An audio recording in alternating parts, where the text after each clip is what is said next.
जम्मू कश्मीर में national conference हमारे कायद doctor Farooq Abdullah साहब, जम्मू कश्मीर के मुख्यमंत्री जनाब उमर अब्दुल्ला साहब, उन्होंने पहले ही अपनी पहली कैबिनेट मीटिंग में स्टेट के लिए वहाँ रेजोल्यूशन पास किया। जो कश्मीर में जब पहली असेंबली हमारी लगी तो उस समय हमने वहाँ भी ये रेजोल्यूशन पास किया कि जम्मू कश्मीर को स्पेशल स्टेटस दी जाए, और जो स्पेशल स्टेटस जिसमें हमारे लोगों की ज़मीनें और हमारे लोगों का रोज़गार महफूज रहे। उनके पूछिए, जब आप 2014-15 में सरकार में थे तो उसको आपको उसमें 370 की और स्टेट की याद नहीं थी। ये एक ड्रामा था, गैलरी को एड्रेस करना था, प्रेस गैलरी को एड्रेस करना था, उससे ज़्यादा कुछ नहीं है। अगर ये लोग सही मायने में हमदर्द थे उस समय, तो उस समय इन्होंने जब बीजेपी के साथ सरकार बनाई थी उस समय नहीं याद आया कि ये स्टेट टूट रहा है, ये 370 टूट रहा है, स्पेशल स्टेटस टूट रहा है। इसलिए आज लोगों का इन 6 सालों के बाद लोगों के मुद्दों की बात है, मुद्दों पे बात करिए। जो लोगों ने मुश्किलें और मुसीबतें इन 6 सालों में झेली हैं, जो यहाँ पे आज हर चीज़ की शिकवे और शिकायतें लोगों की हैं, तो उन पे बात करिए।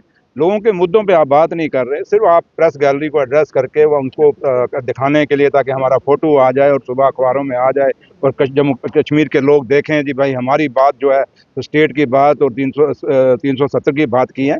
इन बातों से कोई बात बनने वाली नहीं। जम्मू कश्मीर में नेशनल कॉन्फ्रेंस हमारे कायद डॉक्टर फारूक अब्दुल्ला साहब, जम्मू कश्मीर के मुख्यमंत्री जनाब उमर अब्दुल्ला साहब, उन्होंने पहले ही अपनी पहली कैबिनेट मीटिंग में स्टेट के लिए वहाँ रेजोल्यूशन पास किया।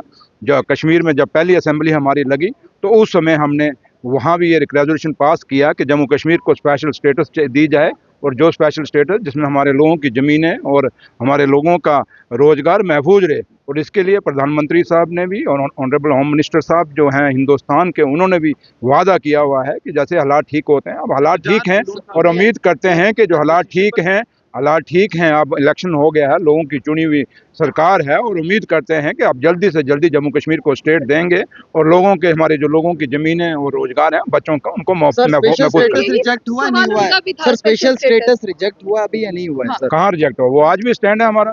जो रेजोल्यूशन वो पास हुआ है, असेंबली का डॉक्यूमेंट है, कहाँ से वो कहाँ हुआ? वो तो पास है हमारा। तो इसलिए हमारा जो असेंबली में से हमने पास करना था हमने पास किया है, और हमें लगता है कि जल्दी ही इस पे दिल्ली की सरकार जो है, हिंदुस्तान के प्रधानमंत्री और होम मिनिस्टर इस पे कॉल लेंगे, और जम्मू कश्मीर के लोगों की जो ये दिलों की बात है, ये लोगों के दिल के अरमान है, लोगों के दिलों की डिमांड है, और उम्मीद करते हैं जल्दी से जल्दी ये डिमांड पूरी होगी। इनके लिए कोई पॉलिसी फ्रेम की गई है इस बार बजट देखिए, ये हमारा वादा है कि डेलीवेशन करना है। एक एक वादा जो नेशनल कॉन्फ्रेंस ने अपने मैनिफेस्टो में किया है, अपने उस मैनिफेस्टो में जो हमने लिखा है, एक एक लफ्ज, एक एक वादा, एक एक फुल स्टॉप एंड कॉमा के साथ हम लोगों के साथ जो वादा करके आए हैं उसको पूरा करेंगे। लोगों ने हमें 5 साल के लिए चुन के भेजा है, कोई 4 महीने या 5 महीने के लिए नहीं चुन के भेजा। और इन 5 सालों में जब हम दोबारा 5 सालों बाद इलेक्शन में जाएंगे, उस समय जो वादे, जो मैनिफेस्टो है, उस समय लोग हमें पूछेंगे, ये चंद लोग हमें नहीं पूछ सकते। एक सवाल उनका ये है कि सर जो पुरानी रिक्रूटमेंट है, सर पुरानी रिक्रूटमेंट में जो धांधलियां हुई हैं को लेकर सैफुल्लाह मीर द्वारा जो रिमार्क्स किए गए हैं, बीजेपी उसको जो है वो रिटेलिएट कर रही है, किस तरीके से? भाई ये देखिए, मुझे बताए सैफुल्लाह मीर साहब ने क्या किया? आप क्या कहते हैं? गलत कहा है? क्या कहा उन्होंने? कहा कि पार वाली जमीन है, और उसमें सबसे बड़ी बात है ऑनरेबल चीफ मिनिस्टर साहब ने खड़े होकर पूरा क्लैरिफिकेशन किया। इसमें आप इशू क्यों बनाते हैं? सच्चाई है कि केरन में काम नहीं हुआ, इसको मानते ही या नहीं मानते? अगर आपको भैया यहाँ लाइट और बिजली चाहिए, क्या उन दूर दराज के पहाड़ों में, चाहे वो केरन हो या कोई भी इलाका हो, जहाँ आज भी बिजली, जैसे आप अभी बन्नी के ऑनरेबल एमएलए साहब को नहीं सुन रहे थे, वो क्या कह रहा था? आपने शाहीन साहब को नहीं सुना, बनहाल वाले को, ऑनरेबल एमएलए को? इसलिए ये जो मुद्दे हैं, इसका बात का बतंगड़ मत बनाइए। आप ये देखिए कि लोगों की जरूरत है। और रही जहां तक बात, जब ऑनरेबल सीएम साहब ने उस बात की क्लैरिफिकेशन हाउस के अंदर दे दी है, मुझे नहीं लगता कि मैं उस पर ज्यादा बोलना चाहिए।